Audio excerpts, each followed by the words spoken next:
नमस्कार विद्यार्थी मित्रांनो आणि मैत्रिणींनो, आपल्या सर्वांचं स्वागत आहे स्वप्न खाकीचं या यूट्यूब चॅनलवर। मित्रांनो, आज आपण पोलीस भरतीचं वार्षिक वेळापत्रक याबद्दल संपूर्ण माहिती या व्हिडिओमध्ये जाणून घेणार आहे।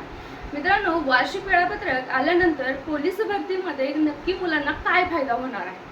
बरेच विद्यार्थी तुम्ही बघताय, ज्या वेळेस भरती ते देतात त्यावेळेस 1-2 मार्कानं वेटिंगला राहतात, परंतु पुढच्या भरतीला त्यांचे लागण्याचे चान्सेस जास्त होण्यापेक्षा कमी होतात। याचं नेमकं कारण काय आहे?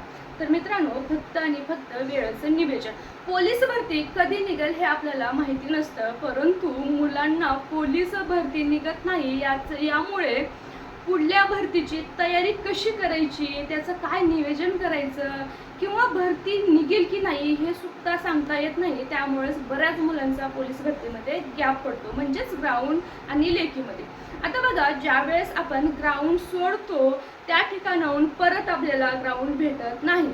म्हणजेच तुम्हाला ग्राउंडमध्ये 18 मार्क पडत असेल, 16 मार्क पडत असतील, 12 मार्क पडत असतील, पण ज्यावेळेस तुम्ही 5-6 महिन्याने ग्राउंड स्टार्ट करसाल त्यावेळेस तुम्हाला तेवढेच मार्क येणं शक्य नाही।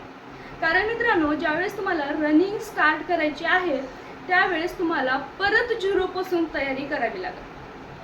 तुम्हाला सुरुवातीला स्टॅमिनापासून पळावं लागेल, त्यामुळे तुमचा जो गॅप आहे त्या गॅपमुळे तुमच्या ग्राउंडमध्ये तुम्ही ग्राउंडला पूर्ण पाठीमागे याल आणि तेच फॉलो लेखीमध्ये सुद्धा होणार आहे। लेखीला सुद्धा सेम तसंच होणार आहे, कारण लेखीसुद्धा आपण ज्या वेळेस लेखी करतो, लेखीचा अभ्यास करतो त्यावेळेस आपली लेखी चांगली असते, आपल्याला सगळे क्वेश्चन माहीत असतात किंवा आपलं परत रिव्हिजन होतं। परंतु ज्या वेळेस आपण अभ्यासाला गॅप देतो त्यावेळेस बघा, तुमचं रिव्हिजन बंद असतं, अभ्यास बंद असतो, त्यामुळेच परत क्वेश्चन माहिती असतात आणि उत्तरही माहिती असतात, परंतु ज्याचा अभ्यास चांगला झाला, उत्तर क्वेश्चन माहिती असतात परंतु कन्फ्यूज होतं, ह्याचं उत्तर हे असेल की हे असेल। ह्याच्यामुळेच स्पेलिंग मिस्टेक खूप मोठ्या प्रमाणात मुलांच्या होतात।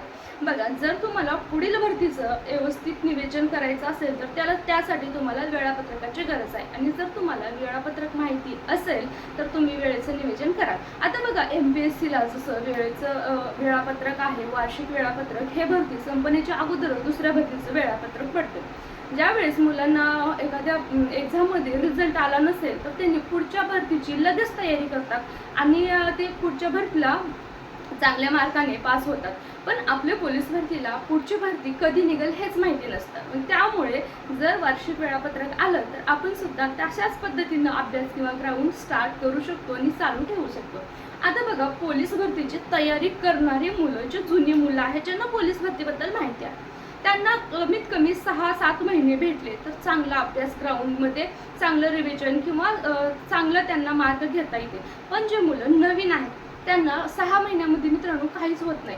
बघा, 6 महिने म्हणजेच पोलीस भरती काय आहे हे समजून घ्यायचं की त्याचा अभ्यास करायचं, एक्झाम सोडवायच्या की काय करायचं हेच त्यांना समजून जात नाही, त्यामुळं वेळ भेटत नाही आणि तुम्हाला परीक्षेमध्ये मार्क येत नाहीत, ग्राउंडला येत नाही, लेखीला येत नाही, कारण पोलीस भरतीचा अभ्यास समजायला पण वेळ लागतो आणि त्यामध्ये तुमची प्रॅक्टिस करणं, रिव्हिजन करणं, एक्झाम सोडवणं, पहिली भरती असल्यामुळं खूप गोंधळून जातो।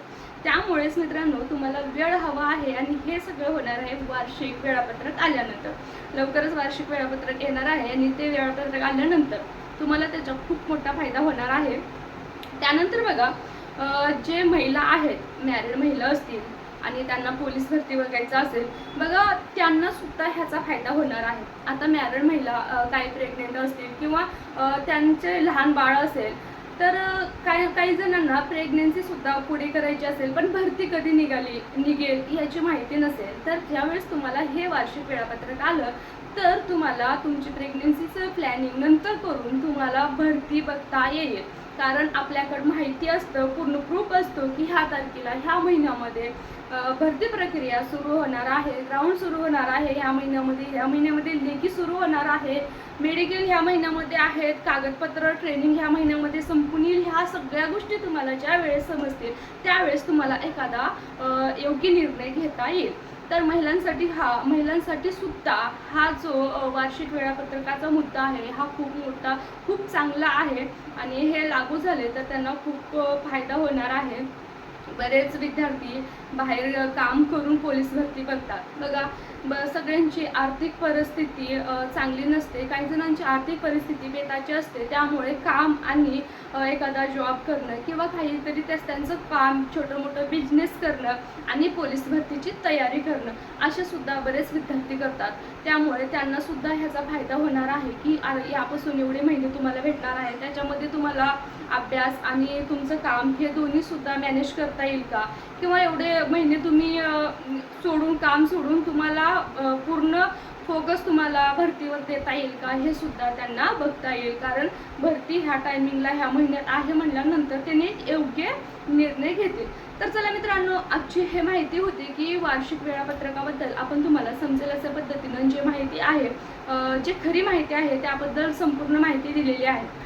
नवीन असाल तर चॅनलला सबस्क्राईब करा. तुम्हाला आपल्या यूट्यूब चॅनलवरती स्वप्न खाकीचं या यूट्यूब चॅनलवरती तुम्हाला संपूर्ण खरी माहिती आणि पोलीस भरतीच्या टिप, पोलीस भरतीबद्दल मार्गदर्शन, मोटिवेशन व्हिडिओ भेटतील. त्यामुळे मित्रांनो, आपल्या चॅनलला सबस्क्राईब करा आणि व्हिडिओ आवडला असेल तर लाईक करा, तुमच्या मित्रमैत्रिणीपर्यंत लिंक शेअर करा. भेटूया नेक्स्ट व्हिडिओमध्ये. जय हिंद, जय महाराष्ट्र.